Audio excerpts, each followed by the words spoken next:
Welcome back, McDodger heads. We're driving up the California coast north of San Francisco and have made a little pit stop in the cozy town of Mendocino to eat at the famous Fog Eater Cafe, where the vibes are good and a couple of sliders cost $16. Well, at least the peanuts were free. Just a little treat to get me through the 10 million lane closures on the way up to Russian Gulch. Nestled in the shadow of Highway 1, Russian Gulch State Park offers a perfect mix between peaceful and conveniently located.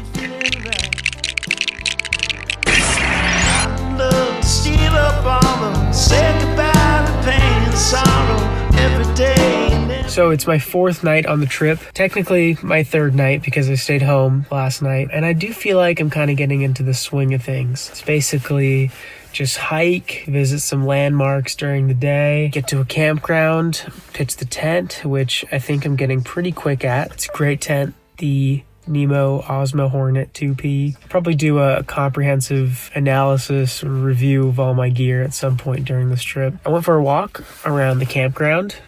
Just raw dogged it, no music. Sweet dreams. Don't let the bed bite. Bed bites. Bug on the bed. Don't let the bed bugs bite on you. The next morning, I cracked open my tent and I could already tell it was going to be a beautiful day. So I decided to start things off with a hike in one of two Fern Canyons we would be visiting during this trip.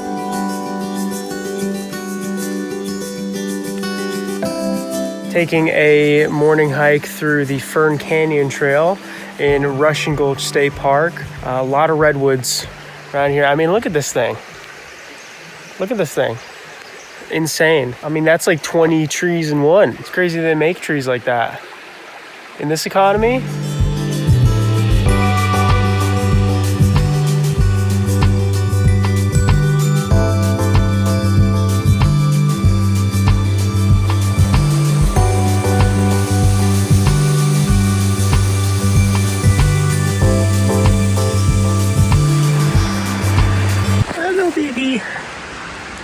Hello, little baby. What a cutie. Hello, buddy. You know, I don't think I've ever been disappointed by a waterfall. Even the smallest trickle of a waterfall seems to awaken something ancient in me, this calming effect.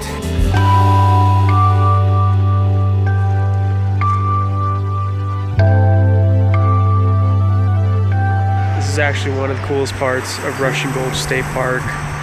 The bridge going over Russian Gulch. It's a bridge. A little while later, I'd made it to Fort Bragg, and I was getting pretty hungry at this point, so I decided to stop at the famous Princess Seafood restaurant. People talk up their buttery crab rolls, so of course I had to try one. And I gotta say, it did hit the spot.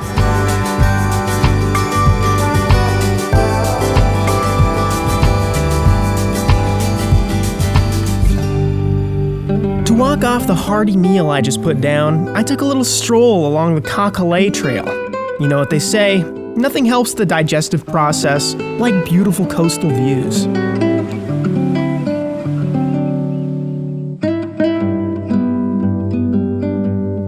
This idyllic trail takes you by an abandoned airstrip and skips Punch Bowl, one of the big coastal sinkholes common to the area.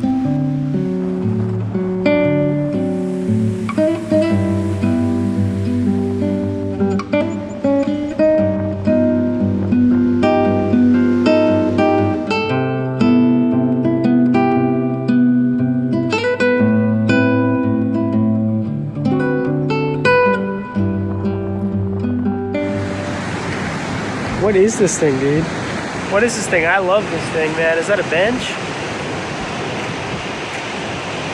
Never seen a bench like that. I love this bench. Just down the road was perhaps Fort Bragg's biggest attraction. It may just look like a regular beach at first, but when you take a closer look, things start to look very colorful.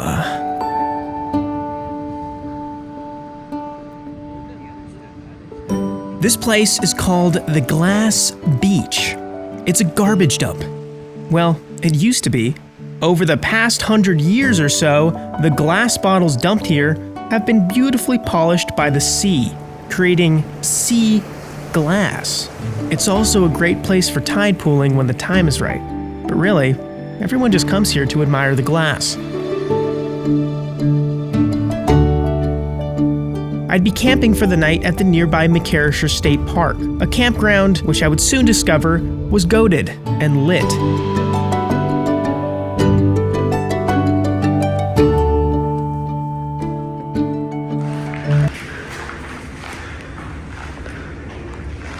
This place has the sickest bathrooms of any campground I've ever seen.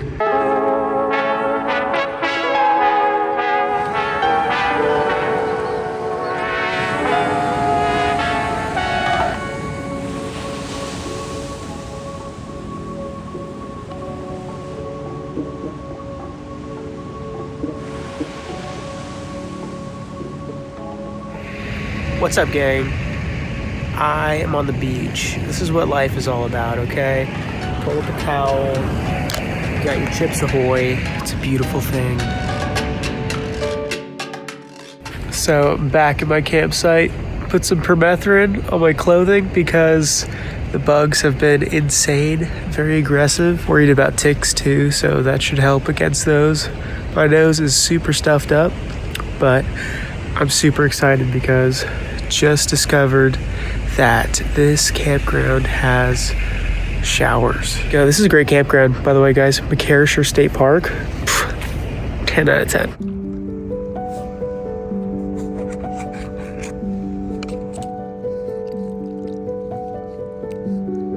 Oh, yeah.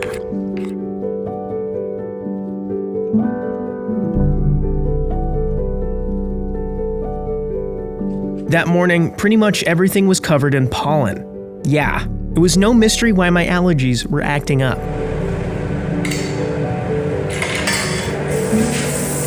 Let's go.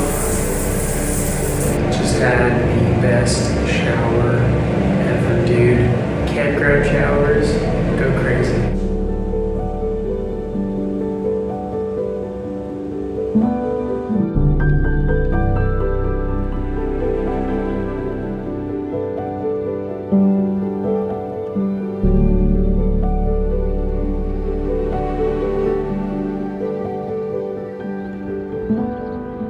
All right, we're back on the road, heading up Highway 1. Stopped in the town of Westport to visit a little oddity. It's called the Westport whale. It's basically a big lawn ornament, as the owner describes. Just a big whale made out of concrete and paper mache and beach sand, I guess. Every hour on the dot, water blows out of its blowhole, which is cute.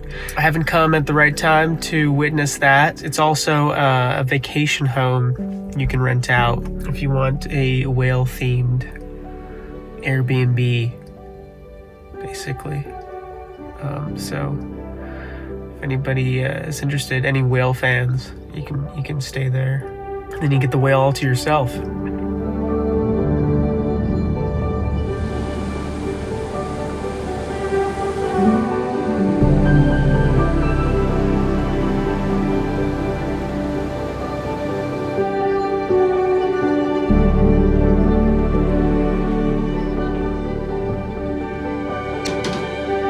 Stopped at another red light.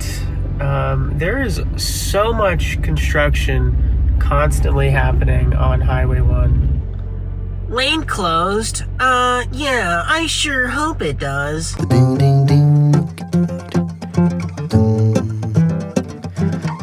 Just stopped to pee, and there's this crazy sound coming from all the trees. It sounds like something from an ASMR video or something. If anybody knows what the sound is, please comment.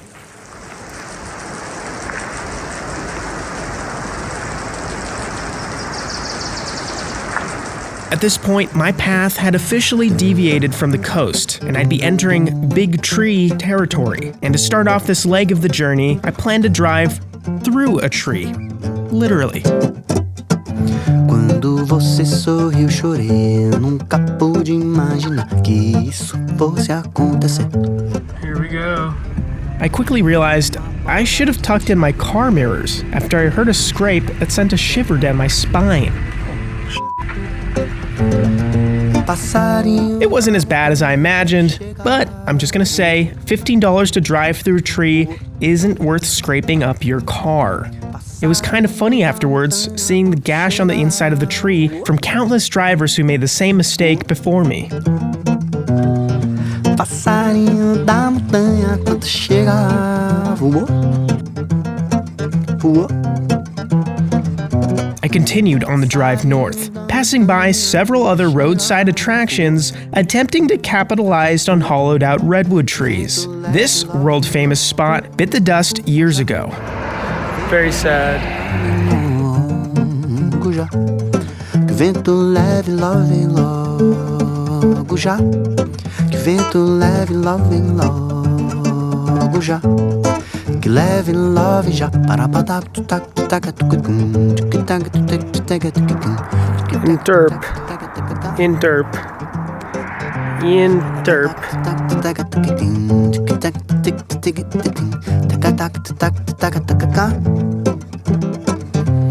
Quando você sorriu, eu chorei. Eu nunca pude imaginar que isso fosse acontecer. E numa bola de cristal vi o futuro transformar. E o que era bom ficou legal. Passarinho da montanha quando chega voou. Voou.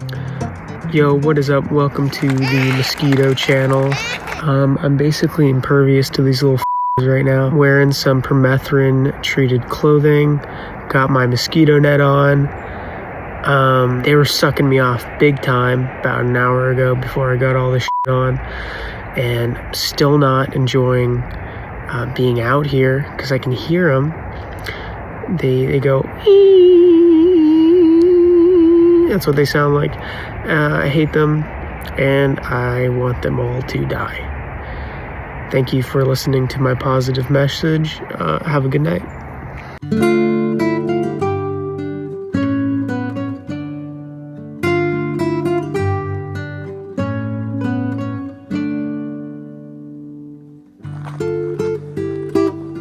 Alright, so bathroom review, not as nice as the last one, but they have soap, which is really great. I think a bathroom should have soap. And then let's take a look at the shower.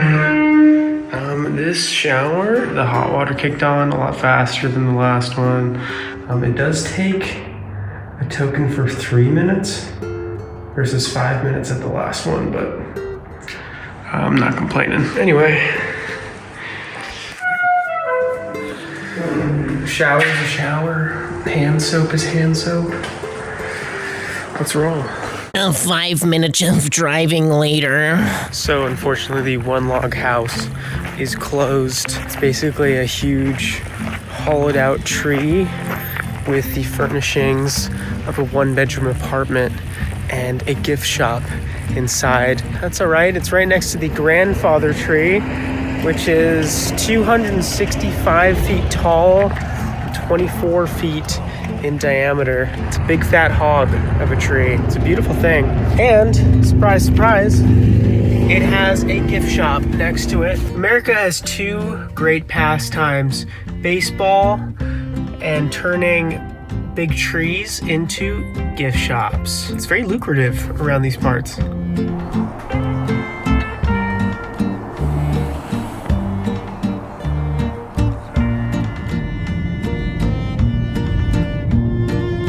Okay, next up, Legend of Bigfoot. Y'all know how it is. It's a gift shop, this time Bigfoot themed. So if you ever want to stop at a Bigfoot themed gift shop to pick up some wood carved birdhouses or lawn ornaments, this is your place, guys. This is your chance. Pretty cool.